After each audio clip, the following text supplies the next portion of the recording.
ल गाइज 4 र 3 जना र 4 जनाको गेम भइरहेको है।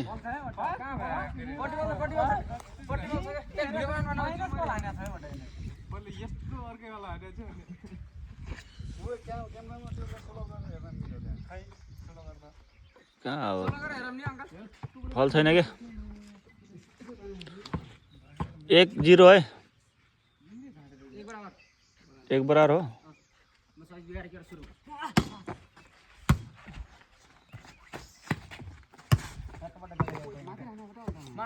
दुई एक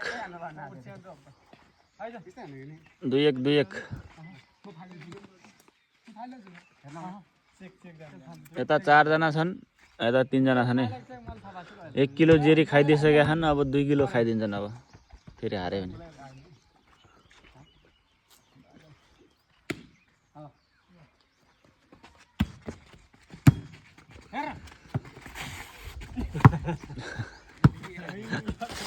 अनि त्यसरी धेरै नपकाइदिनु भयो नि त के म यति अडिन लाग्थ्यो म धेरै पकाउनु अडिन लाग्यो